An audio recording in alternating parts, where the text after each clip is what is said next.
Restaurant style red chilli paste చాలా simple గా తయారు చేసుకోవచ్చు. ఈ పేస్ట్ లేనిది రెస్టారెంట్ లో స్టార్టర్ అనేది రెడీ కాదు. ఎందుకంటే ప్రతి ఒక్క స్టార్టర్ లో ఈ పేస్ట్ అనేది చాలా అవసరం. రెస్టారెంట్లలో అయితే ఈ విధంగా తయారు చేసి పెట్టుకుంటారు. ఈ పేస్ట్ వచ్చేసి ఒక నెల రోజుల వరకు నిల్వ ఉంటుంది. అండ్ ఇదైతే ఫ్రిడ్జ్ లో పెట్టుకోవాలి. అలా తయారు చేసుకున్న తర్వాత మనకి ఎప్పుడైతే అవసరం పడుతుందో అప్పుడు యూజ్ చేసుకోవాలి. అండ్ కొత్తగా రెస్టారెంట్ స్టార్ట్ చేస్తున్న వాళ్ళు కూడా ఇది చాలా సింపుల్ గా చేసుకోవచ్చు. అండ్ దీని ప్రాసెస్ అనేది నేనైతే చూపిస్తా. చలో ఇదైతే రెడీ చేద్దాం. మనం ఈ రోజు అయితే మనమైతే restaurant style red chilli paste అన్ని స్టార్టర్స్ లల్లా వాడే సీక్రెట్ పేస్ట్ అయితే తయారు చేయబోతున్నాం. ముందుగానైతే మనం ఎండుమిర్చిని అయితే బాగా ఉడకబెట్టుకుందాం. దానికి కావాల్సిన అయితే ఎండుమిర్చి అయితే నేను ఇలా తొడిమెలు తీసేసుకొని పెట్టుకున్నాను. నేను ఒక 100 గ్రాములని తీసుకున్నాను ఎండుమిర్చి. దీంట్లో వాటర్ పోసుకుంటున్నాను. ఇవి ఇలా మునిగేంత వరకు వాటర్ అయితే పోసుకున్నాను. వీటిని ఇప్పుడు మంచిగా ఒక హాఫ్ అన్ అవర్ దాకా అయితే ఉడకబెట్టుకోవాలి. అప్పుడే ఇవి మెత్తగా మంచిగా ఉడుకుతాయి.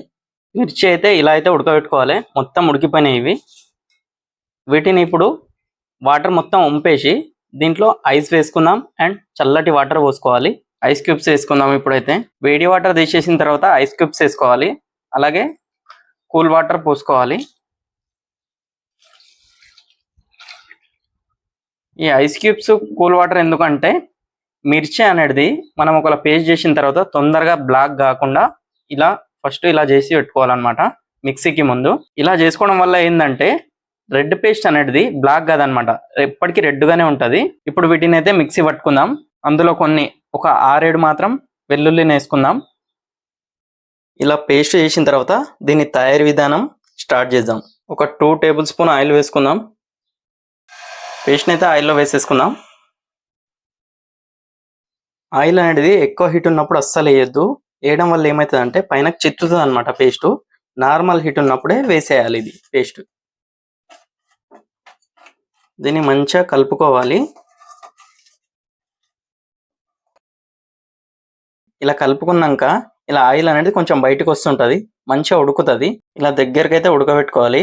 ఉడికిన తర్వాత ఇప్పుడు మిగతా మసాలాలు వేసుకుందాం. ఒక టేబుల్ స్పూన్ సాల్ట్ వేసుకోవాలి. వైట్ పేపర్ ఒక టేబుల్ స్పూన్ షుగర్ వేసుకోవాలి.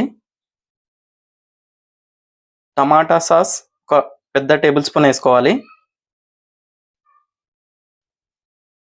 వెనిగర్ ఒక టేబుల్ స్పూన్ వేసుకోవాలి.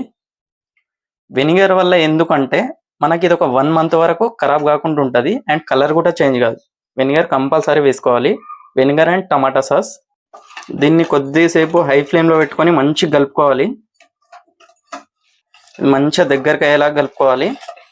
కింద అడుగు అంటకూడదు, దగ్గరనే ఉండి కలుపుతూ ఉండాలి. ఇప్పుడు దీన్ని ఒక 10 మినిట్స్ వరకు అట్లనే ఉడికించుకుందాం. ఇప్పుడు రెడ్ చిల్లీ పేస్ట్ అయితే రెడీ అయిపోయింది. ఇలా పైన ఆయిల్ వచ్చేసిందంటే రెడీ అయిపోయినట్లనే. మనం దీన్ని అయితే ఒక బౌల్లోకి తీసేసుకుందాం. ఇప్పుడు